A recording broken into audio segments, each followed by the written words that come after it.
السلام علیکم ورحمۃ اللہ وبرکاتہ۔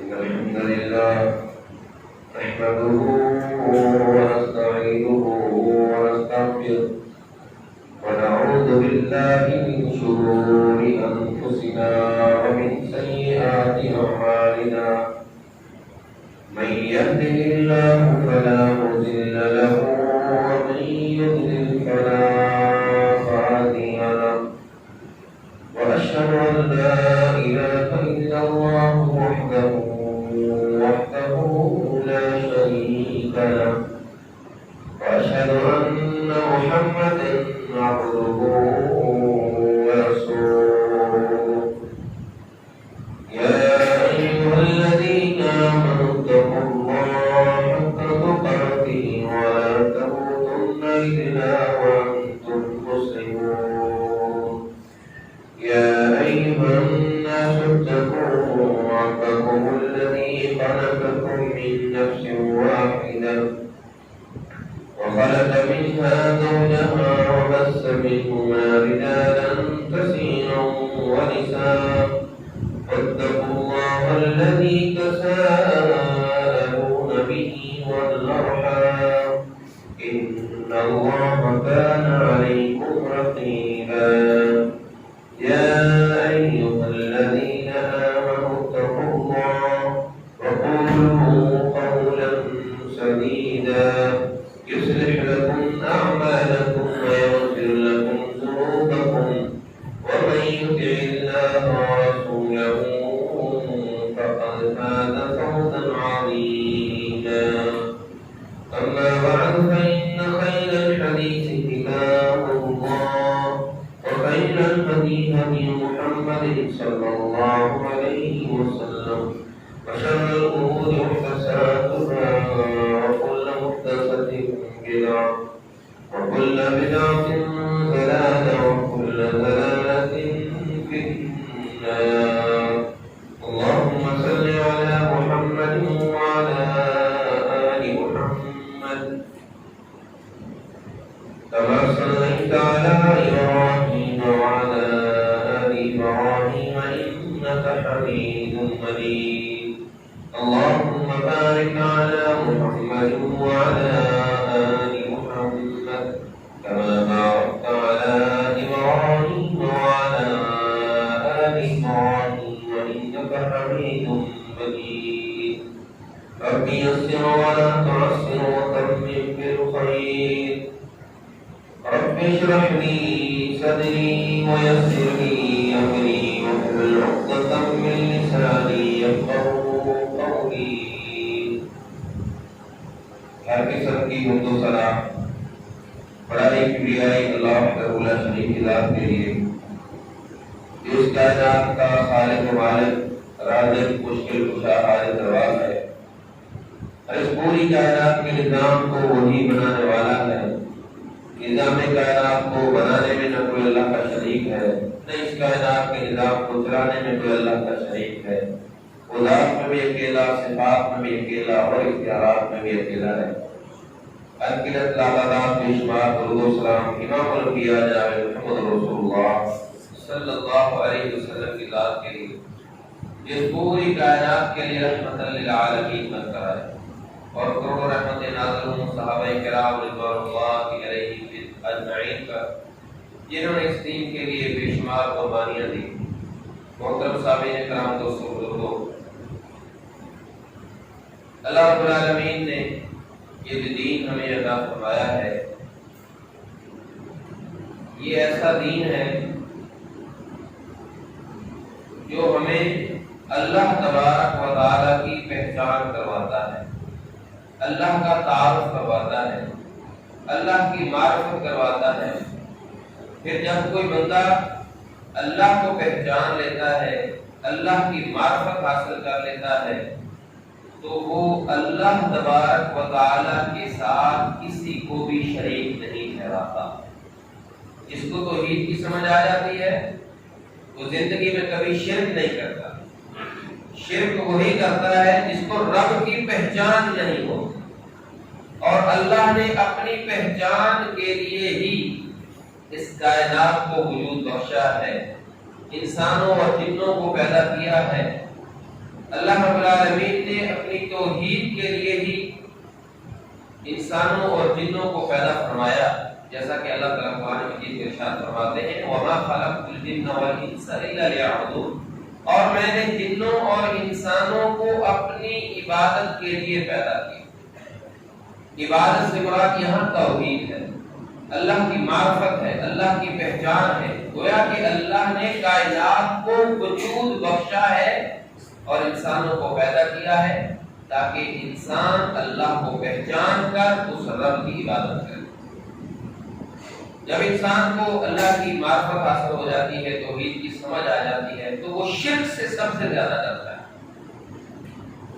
توحید جو ہے اس کی خوبی کیا ہے؟ توحید کی خوبی یہ ہے کہ جو اہل توحید ہوتے ہیں، جو توحید کو ماننے والے ہوتے ہیں، سمجھنے والے ہوتے ہیں، وہ کوئی بھی ایسی چیز جو اللہ کی شان کے لائق نہ ہو، وہ جو عیب اللہ پر لگایا جاتا ہے، توحید جو ہے اللہ سے عیبوں کو دور کرنا اور اللہ سے ہر عیب، نقص اور کمزوری سے پاک اللہ کو سمجھنا ہے۔ یعنی موحد کا کام کیا ہوتا ہے؟ جو لوگ اللہ پر عیب لگاتے ہیں، اہل توحید جو ہے وہ اللہ تعالیٰ کو ان عیبوں سے پاک سمجھتا ہے اور ان کو دور کرتا رہتا ہے۔ اور شرک کی برائی کیا ہے کہ مشرک کیا کرتا ہے؟ شرک کرنے والا کیا کرتا ہے؟ وہ اللہ کی شان کے لائق نہ ہونے والے کاموں کی نسبت اللہ کی طرف کرتا ہے، یا جو اللہ کا حق ہے وہ اوروں کو دیتا ہے، یا اللہ کو کے حق میں اس کو برابر سمجھتا ہے۔ مثال کے طور پر جیسے عیسائیوں کا عقیدہ ہے کہ اللہ تعالیٰ کا بیٹا ہے، استغفر اللہ، اللہ تعالیٰ اولاد کی حاجت سے پاک ہے۔ جو کہتے ہیں اللہ کا بیٹا ہے، یہ ایسی صفت ہے جس سے اللہ کی ذات پاک ہے۔ جو کہتا ہے اللہ کا بیٹا نہیں ہے، وہ اللہ سے اس عیب کو دور کر رہا ہے۔ اور جو ہے اس عیب کو اللہ سے دور کرتا ہے، وہی اہل توحید میں سے ہے۔ ایسے ہی لوگوں کے لیے رب نے جنت بنائی، ایسے ہی لوگوں کے لیے اللہ تبارک و تعالیٰ نے جنت کی نعمتیں تیار کی۔ بات کرنے کا مقصد یہ ہے کہ توحید ایک ایسی چیز ہے کہ دنیا میں اگر اللہ تبارک و تعالیٰ انسان کو توحید کی نعمت عطا کر دے تو گویا کہ اس کو رب نے سب سے بڑی نعمت عطا کر، چاہے اس کے پاس کچھ بھی نہیں ہے، دنیاوی اعتبار سے وہ بالکل جو ہے وہ مالی اعتبار سے کمزور ہے، لیکن اگر رب نے اس کو اپنا تعارف دے دیا ہے، پہچان دے دی ہے، توحید دے دی ہے اور عبادت کی توفیق دے دی ہے، تو یہ سمجھے کہ میرے رب نے مجھ پر دنیا کا سب سے بڑا احسان کیا۔ آپ تاریخ کا مطالعہ کر کے دیکھیں، یہ ساری لڑائیاں توحید اور شرک، توحید اور کفر کی وجہ سے ہوئی۔ نوح علیہ السلام نے 950 سال لوگوں کو واعظ کیا، کیا سمجھایا؟ یہی بات سمجھائی، یا قوم عبداللہ، اے میری قوم، ایک اللہ کی عبادت کرو، اس کی عبادت میں کسی کو شریک نہ ٹھہراؤ۔ عبادت کے لائق صرف وہی ہے۔ 950 سال تبلیغ کی، لیکن 40 سے بعد روایت کے مطابق 80 لوگ ایمان لائے۔ اللہ نے کہا کشتی تیار کرو، کشتی پر وہ سوار ہوئے، پوری دنیا کو اللہ نے غرق کر دیا، صرف ایمان لانے والوں کو اللہ نے بچا دیا۔ نجینا الذین آمنوا، اللہ تعالیٰ فرماتے ہیں ہم نے ان کو نجات دی جو ایمان لائے۔ حضرت نوح علیہ السلام اور ان پر ایمان لانے والوں کو بچا لیا، باقی سب کو غرق کر دیا۔ گویا کہ فیصلہ یہ ہوا کہ نجات ایمان والوں کو ملے گی، دنیا میں بھی اور آخرت میں بھی نجات ایمان والوں کو ملے گی۔ اسی طرح آپ باقی انبیاء کا جو ہے وہ معاملہ دیکھیں، سب کے ساتھ لوگوں کی صرف یہی لڑائی ہوتی تھی کہ آپ لوگ ایک اللہ کی عبادت کی بات کیوں کرتے ہو؟ ایک اللہ ہی اکیلا عبادت کے لائق ہے، اور باقی یہ جو سارے ہم نے بنائے ہوئے کہ ایسے ہی ہیں۔ صرف توحید کی لڑائی تھی۔ جتنی توحید کی وجہ سے دنیا میں لڑائیاں ہوئی ہیں، شاید کسی اور چیز کی وجہ سے ہوئی ہو۔ سیدنا ابراہیم علیہ السلام اللہ کے برگزیدہ پیغمبروں میں سے ایک پیغمبر ہیں، جد الانبیاء ہیں، ان کے بعد جتنے بھی نبی آئے سارے ان کی اولاد میں سے تھے۔ ایک بیٹے اسحاق علیہ السلام کی نسل سے سارے نبی جتنے بھی آئے، اسحاق کے بیٹے یعقوب، یعقوب کے بیٹے یوسف، موسیٰ ہے، عیسیٰ ہے، سارے حضرت اسحاق علیہ السلام کی اولاد میں سے تھے، اور یہ ابراہیم کے بیٹے تھے۔ اور صرف ایک بیٹا حضرت اسماعیل علیہ السلام کی لڑی سے سیدنا محمد رسول اللہ صلی اللہ علیہ وسلم پیدا ہوئے۔ گویا کہ سارے پیغمبر ابراہیم علیہ السلام کے بعد جو آئے وہ حضرت ابراہیم علیہ السلام کی اولاد میں سے تھے۔ اس اعتبار سے یہ جد الانبیاء پیغمبر ہے۔ لیکن آپ اکثر یہ قصے سنتے رہتے ہیں سیدنا ابراہیم علیہ السلام کے کہ ان کو کیا کیا توحید کی خاطر قربانیاں دیں۔ سب سے پہلے مخالفت گھر سے شروع ہوئی، اور والد جو تھے وہ بت پرست تھے، بتوں کی پوجا کرنے والے تھے، بتوں کو بنانے والے تھے، بتوں کو بیچنے والے تھے۔ وہ ان کو بیچنے کے لیے دیتے، یہ گلے میں رسیاں ڈال کے ان کو گھماتے، یہ ظاہر کرتے کہ اگر یہ خدا ہوتا تو اس طرح ذلیل نہ ہوتا۔ اور اپنے باپ سے کہتے ہیں یا ابت لما تعبد ما لا يسمع ولا يبصر ولا يغني عنك شيئا، اے میرے ابا جان آپ کیوں ایسی چیزوں کی عبادت کرتے ہیں جو نہ سن سکتے ہیں، نہ دیکھ سکتے ہیں، نہ نفع دے سکتے ہیں، نہ نقصان دے سکتے ہیں؟ ایسی چیزوں کی عبادت آپ کیوں کرتے ہیں؟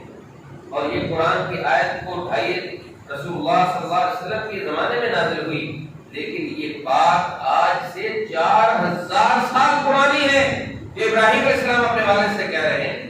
اس کا مطلب یہ ہے کہ توحید کی دعوت دینا، ایک اللہ کی عبادت کی بات کرنا، غیر اللہ کی بات کا انکار کرنا، یہ کوئی نئی بات نہیں ہے، بلکہ صدیوں سے یہ بات ہوتی چلی آ رہی ہے۔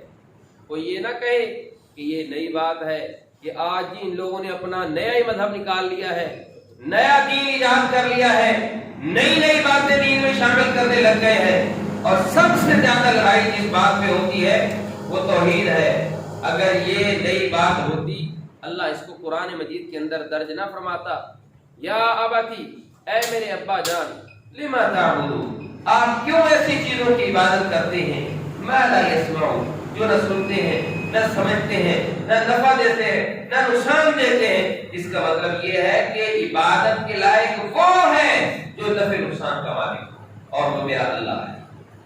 اس کا مطلب یہ ہے کہ ابراہیم علیہ السلام کا بھی یہی عقیدہ تھا کہ لوگوں اس کے سامنے مت جھکو جو نفع نقصان کا مالک نہ ہو، اس سے امیدیں نہ لگاؤ جو نفع نقصان کا مالک نہ ہو، اس سے اولاد نہ مانگو جو نفع نقصان کا مالک نہ ہو، اس سے شفا نہ مانگو جو نفع نقصان کا مالک نہ ہو۔ یہ میرا اللہ ہے اور یہ اسی کی صفت ہے، یہ اسی کی شان ہے، اس لیے اسی کے سامنے جھکا جائے۔ لیکن جب توحید کی بات کرتے ہیں، آج بھی اور قیامت تک کوئی بھی جب بھی خالص توحید کی بات کرے گا اس کی مخالفت ہوگی، اس کے ساتھ لڑائی ہوگی، اس کے ساتھ دشمنی ہوگی، اس کو مارے بھی کھانی پڑیں گی، اس کو تکلیفیں بھی برداشت کرنی پڑیں گی۔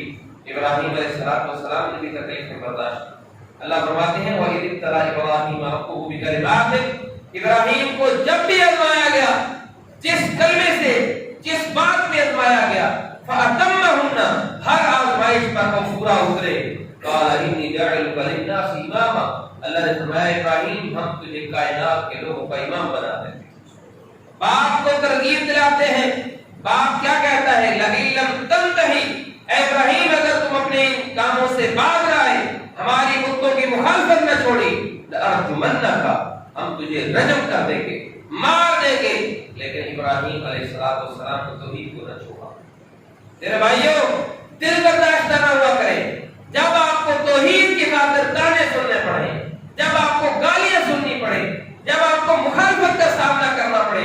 سیدنا ابراہیم علیہ السلام کو دیکھا کریں، آج تو دنیا میں بڑے اہل توحید ہیں، اس وقت اکیلا ابراہیم تھا، اکیلا ابراہیم تھا۔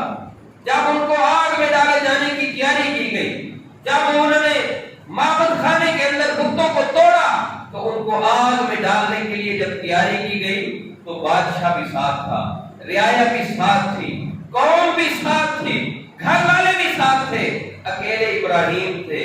لیکن جب ان کو آگ میں ڈالا جانے لگا تو کیا کہتے ہیں؟ حسبنا اللہ و نعم الوکیل، میرا اللہ ہی میرے لیے کافی، تم میں سے کوئی بھی میرا ساتھ نہ دے، مجھے اس بات کی پرواہ نہیں ہے، جب میرا اللہ میرے ساتھ ہے، وہ اکیلا کارساز ہے، وہ مجھے ہر پریشانی سے نجات دلائے گا۔ اور پھر اللہ نے نجات دی، قلنا یا نار کونی بردا وسلاما، اللہ نے آگ کو سلامتی والی آگ بنا دیا، ٹھنڈا کر دیا۔ حالانکہ آگ کا کام صرف جلانا ہوتا ہے، صرف جلانا ہوتا ہے۔ یہاں سے پتہ یہ چلتا ہے کہ اللہ نہ چاہے تو آگ جلا نہیں سکتی، اللہ نہ چاہے تو پانی غرق نہیں کر سکتا، جیسے موسیٰ علیہ السلام اور بنی اسرائیل کو اللہ نے جو ہے سمندر سے پار کروایا۔ اللہ نہ چاہے تو چھری کاٹ نہیں سکتی، اسماعیل علیہ السلام کو جیسے نہیں کاٹا۔ بات کرنے کا مقصد یہ ہے کہ دنیا کے اندر یہ جو نظام چل رہا ہے یہ صرف اللہ کے حکم سے چل رہا ہے۔ اللہ کے نظام میں، اللہ کے معاملات میں، اللہ کی عبادت میں کوئی شریک نہیں ہو سکتا، وہ وحدہ لا شریک ہے، ہر شریک کی شراکت سے پاک ہے۔ ابراہیم علیہ السلام کو آگ میں ڈالا گیا، صحیح سلامت نکلا ہے، لیکن لوگوں کو اتنی بڑی بات نے بھی متاثر نہ کیا۔ بیوی بچوں کو لے کر کے، بیوی کو لیتے ہیں، بھتیجوں کو لیتے ہیں، ہجرت کر کے چلے جاتے ہیں، اور پھر اللہ کا حکم آتا ہے، کہا کہ اپنے بیوی بچوں کو چھوڑ کے آؤ بیابان صحرا میں۔ مکہ اس وقت بالکل ایک ٹیلا تھا، اور بالکل دریا کے سیلاب کے آنے کی وجہ سے ایک ٹیلے کی شکل تھی اور کچھ نہیں، جنگل تھا۔ جب بیوی کو چھوڑ کر واپس پلٹتے ہیں، ابراہیم علیہ السلام کی بیوی کیا پوچھتی ہے؟ حضرت ہاجرہ علیہ السلام کہتی ہیں کہ آپ اس جنگل میں معصوم دودھ پیتے بچے کو اور مجھے کس کے سہارے چھوڑ کر جا رہے ہیں؟ بار بار بلایا، بار بار پکارا، کوئی جواب نہیں دیا۔ پھر وہ سمجھدار تھی، سمجھدار اور عقل مند تھی، کہتی ہے اللہ آذنکا، کیا اللہ نے آپ کو ہمیں اس جنگل میں اکیلا چھوڑنے کے لیے حکم دیا ہے؟ اور آپ نے ایسے سر کے ساتھ اشارہ کیا کہ ہاں، میرے رب نے مجھے تمہیں اس جنگل میں، بیابان جنگل میں چھوڑنے کا حکم دیا ہے۔ پھر فرماتی ہیں اگر یہ اللہ نے حکم دیا ہے اذن لا یضیعنا، پھر وہ ہمیں ضائع نہیں کرے گا، پھر وہ ہماری حفاظت کرے گا۔ پھر جاؤ اور جا کر کے دور دعا کرتے ہیں کہ اے اللہ، میں نے اپنے بیوی بچوں کو تیرے گھر کے پاس چھوڑا ہے، ان بیتک المحرم، اللہ اس لیے چھوڑا ہے تاکہ یہ نمازی بن جائے، تاکہ اللہ تیرے گھر کی عبادت کرنے والے بن جائے، اللہ ان کو نمازی بنا۔ اسی طرح ابراہیم علیہ السلام کا وہ بیٹا جب جوان ہوتا ہے، چلنے پھرنے کے قابل ہوتا ہے، اللہ تعالیٰ فرماتے ہیں ابراہیم تجھ سے میں نے ہر طرح کی آزمائش لی، تو پورا ہوتا۔ اب جب بیٹا بڑے باپ کا سہارا بن رہا ہے، اب میں دیکھتا ہوں کہ تیرے کیا جذبات ہیں، خواب میں مسلسل بیٹے کو ذبح کرتے ہوئے دیکھ رہے ہیں۔ جب بیٹے کو آ کے کہتے ہیں کہ بیٹا خواب میں دیکھ رہا ہوں کہ میں تمہیں ذبح کر رہا ہوں، تیرا کیا خیال ہے؟ کہتے ہیں کہ اے میرے ابا جان، جو آپ کے رب نے آپ کو حکم دیا ہے آپ کو کر گزرے، مجھے آپ فرما بردار میں سے پائیں گے۔ اللہ اکبر۔ یہاں سے پتہ یہ چلتا ہے کہ ہمیں جو اہل توحید ہے ان کا ساتھ دینا چاہیے۔ بیوی نے بھی ساتھ دیا، بچے نے بھی ساتھ دیا، اس کا مطلب یہ ہے کہ بیوی صابرہ شاکرہ ہو، بیٹے فرما بردار ہو تو اللہ تبارک و تعالیٰ بھی مدد کرتا ہے۔ حضرت ابراہیم علیہ السلام ہی صرف اس دنیا کے اندر توحید کی خاطر نہیں لڑتے تھے، بلکہ آپ جتنے واقعات پڑھیں گے سابقہ امتوں کے، انبیاء کے، سب سے زیادہ مخالفت لوگوں کی جو ہوئی وہ توحید کی وجہ سے ہوئی۔ حضرت موسیٰ علیہ السلام جو ہے ان کی قوم یمن کے اندر تھی، وہاں حضرت عیسیٰ علیہ السلام کے بعد کا ایک واقعہ ہے جس کو قرآن مجید میں اصحاب الاخدود کے نام سے ذکر کیا گیا ہے۔ اصحاب الاخدود کا واقعہ قرآن مجید میں اللہ تعالیٰ سورہ بروج کے اندر ارشاد فرماتے ہیں کہ وَمَا نَقَمُوا مِنْهُمْ إِلَّا أَن يُؤْمِنُوا بِاللَّهِ الْعَزِيزِ الْحَمِيدِ۔ کچھ لوگ تھے، وہ یہ جو بادشاہ تھا اس زمانے کے اندر وہ خدائی کا دعویٰ کرتا تھا، وہ اپنے آپ کو خدا سمجھتا تھا اور ایک جادوگر کی باتوں پر مکمل یقین رکھتا تھا۔ جب وہ جادوگر بوڑھا ہونے لگا تو اس نے بادشاہ سے کہا کہ میں اب مرنے کے قریب ہو چکا ہوں، مجھے کوئی سمجھدار ذہین بچہ دے دو تاکہ میں اپنا یہ علم اس کو منتقل کر دوں اور میرے بعد وہ تمہارے کام آئے۔ بادشاہ نے ایک ذہین فطین لڑکے کو اس کے سپرد کر دیا۔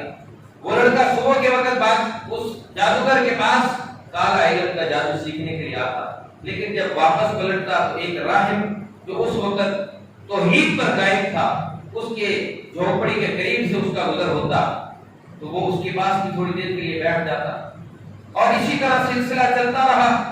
جب وہ راہب کا علم بھی سیکھ گیا، جادوگر کا علم بھی سیکھ گیا، اب وہ سوچنے لگا کہ ایک جو ہے کالا علم ہے جادوگر کا، ایک راہب کا علم ہے، عالم کا علم ہے، ایک اس کو میں آزماؤں گا کہ ان میں سے کون ٹھیک ہے۔ اور پھر وہ کیا دیکھتا ہے، ایک دن بازار جاتے ہوئے ایک راستے میں ایک خوفناک جانور بیٹھا ہوا ہے، لوگ سخت پریشان ہیں۔ اس نے کہا اب ان دونوں کا علم آزمانے کی بات ہے۔ ایک پتھر اٹھاتا ہے اور کہتا ہے کہ اگر یہ راہب کا علم جو ہے، اس کا جو دین ہے، اس کی جو تعلیم ہے، اگر وہ جادوگر کے علم سے بہتر ہے تو یہ کہہ کر کے وہ پتھر مارتا ہے، جانور تو مر جا، اور وہ جانور اس پتھر سے مر جاتا ہے، راستہ صاف ہو جاتا ہے۔ اس کو یقین ہو گیا کہ راہب کا جو علم ہے وہی صحیح ہے، وہ رحمان کا علم ہے، اور جو جادوگر کا علم ہے وہ شیطان کا علم ہے۔ اور اس کے بعد وہ لڑکا جو ہے لوگوں کا علاج کرنے لگا، جو بھی بیمار ہوتا، کوڑھ کے مرض میں مبتلا ہوتا یا نابینا ہو جاتا تو وہ اس کے پاس جاتے اور وہ انہیں کہتے کہ آپ ہمیں شفا دو۔ وہ کہتا ہے میں شفا نہیں دے سکتا، شفا میرے اللہ کے ہاتھ میں ہے، تم اللہ پر ایمان لاؤ، میں اللہ سے دعا کروں گا، اللہ تمہیں شفا دے دے گا۔ اور ایسا ہی ہوتا گیا اور یہ بات مشہور ہوتی گئی۔ اس بادشاہ کا ایک خاص آدمی تھا جو کہ آنکھیں خراب ہونے کی وجہ سے نابینا ہو گیا۔ بادشاہ نے بہت علاج کیا لیکن فائدہ نہ ہوا۔ اس کو جب خبر ہوئی اس لڑکے کی تو اس لڑکے کے پاس آیا، کہا مجھے شفا دے دو۔ کہا میں شفا نہیں دے سکتا، شفا میرے اللہ کے ہاتھ میں ہے، تم اللہ پر ایمان لے آؤ، میں دعا کروں گا، اللہ تمہیں شفا دے دے گا۔ وہ اللہ پر ایمان لے آیا اور اس کو اللہ تبارک و تعالیٰ سے انہوں نے دعا کی تو اللہ نے اس کو شفا دے دی۔ جب اس کی آنکھیں درست ہو گئی، بادشاہ نے کہا تو نابینا تھا، تیری آنکھیں واپس کیسے آ گئی؟ اس نے کہا مجھے میرے رب نے شفا دی ہے۔ کہا میں نے؟ کہا نہیں، میرا رب تو اللہ ہے۔ کہا تو میرے سوا کسی اور کو بھی رب مانتا ہے؟ کہا جو میرا رب ہے وہی تیرا رب ہے۔ اس کو بہت زیادہ مارا گیا۔ اس کے بعد پوچھا گیا کہ یہ باتیں تجھے کون بتا رہا ہے؟ کہا وہ لڑکا۔ جب لڑکے کو لایا گیا اور اس کو زبردست قسم کی جو ہے وہ سزائیں دی گئی تو اس لڑکے نے بھی بتا دیا کہ یہ باتیں مجھے راہب نے بتائی۔ راہب کو لایا گیا اور پھر اسے کہا گیا کہ تو یہ جو علم پھیلا رہا ہے توحید کا علم ہے، تو جس کو رب کہتا ہے اگر اپنی اس عقیدے سے باز نہ آیا تو تجھے مروا دیا جائے گا۔ اس نے کہا تو میرے ٹکڑے ٹکڑے کر دے، میں اس عقیدے سے باز آنے والا نہیں ہوں۔ اور اس کو دو حصوں میں آرے پر رکھ کر چیر دیا گیا، لیکن وہ اس عقیدے سے باز نہ آیا۔ اس کا مطلب یہ ہے کہ توحید کی خاطر ہمیشہ سے جو ہے وہ آزمائشیں ہوتی رہیں۔ پھر اس لڑکے کو مختلف طریقوں سے مروانے کی کوشش کی گئی، کبھی اس کو پہاڑ پر لٹکانے کے لیے فوجی لے جاتے۔ وہ لڑکا کہتا ہے اللہ اب تو جیسے چاہے مجھے ان لوگوں سے بچا لے۔ پہاڑ پہ زلزلہ آتا ہے، لوگ گر جاتے ہیں، وہ بچ جاتا ہے، بادشاہ کے پاس آتا ہے۔ وہ کہتا ہے تو کیسے بچ گیا؟ وہ کہتا ہے مجھے میرے اللہ نے بچا لیا۔ سمندر میں غرق کرنے کے لیے بھیجا جاتا ہے، وہ کہتا ہے اللہ تو جیسے چاہے ان سے مجھے بچا لے۔ اللہ اس کو نجات دیتا ہے، باقی سارے غرق ہو جاتے ہیں۔ قصہ مختصر کہ وہ بادشاہ سے کہتا ہے کہ اگر تو مجھے مارنا چاہتا ہے تو لوگوں کو جمع کر اور ایک تیر میری کمان سے لے کر کے اس پر بسم اللہ پڑھ کر کے وہ تیر چلا تو پھر وہ تیر جو ہے مجھے لگے گا میں مر جاؤں گا۔ اس نے لوگوں کو جمع کیا اور سرعام تیر پر بسم اللہ اور اس لڑکے کے رب کا نام یعنی اللہ رب العالمین کا نام لے کر کے جب تیر چلایا لڑکے کو لگا، وہ لڑکا فوت ہو گیا۔ اس کے بعد سارا مجمع جتنے بھی لوگ تھے وہ سارے سمجھ گئے کہ یہ جو لڑکا جس رب کی بات کرتا ہے وہی رب سچا ہے، یہ بادشاہ جھوٹا ہے، اور سارے ایمان لے آئے۔ تو اس کے ساتھی نے کہا کہ دیکھو جو اس کا مقصد تھا وہ تو پورا ہو گیا، جو تو چاہتا تھا کہ لوگوں کو اس رب کی پہچان نہ ہو وہ تو ہو گئی۔ اس اس نے کہا کوئی بات نہیں.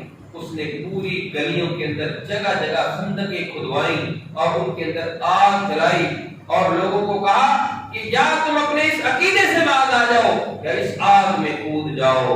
لوگ تیزی کے ساتھ اس آگ میں کودنے لگے، یہاں تک کہ ایک ماں اپنے سینے کے ساتھ لگائے ہوئے بچے کو لے کر کے اس کے اندر جب کودنے لگی تو تھوڑی دیر کے لیے وہ ٹھہر گئی کہ یہ میرے بچے کا کیا بنے گا.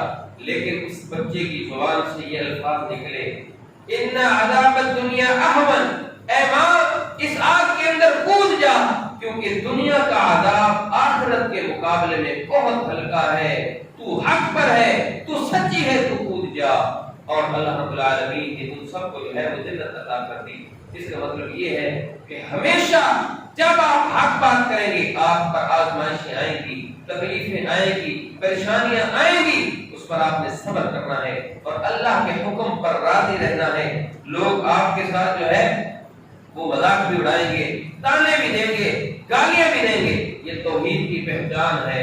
جب اہل توحید کو بیان کرتے ہیں تو اہل شرک جو ہے اس کی ضرور مخالفت کرتے ہیں، لیکن غلبہ ہمیشہ توحید کو ملتا ہے. اللہ رب العالمین سے دعا ہے کہ جو سنا ہے سمجھا ہے اللہ عمل کی توفیق عطا فرمائے، اللہ ہمارے گناہوں کو معاف فرمائے، اللہ ہمارے حال پہ رحم فرمائے. اللہ ہم میں سے جو بیمار ہے ان کو شفا کاملہ عاجلہ نصیب فرما دے. اللہ جو جسمانی روحانی بیمار ہیں اللہ ان کی ساری بیماریوں کو دور کر دے.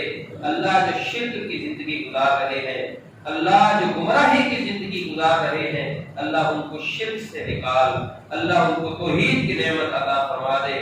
وآخر دعوانا الحمدللہ رب العالمین.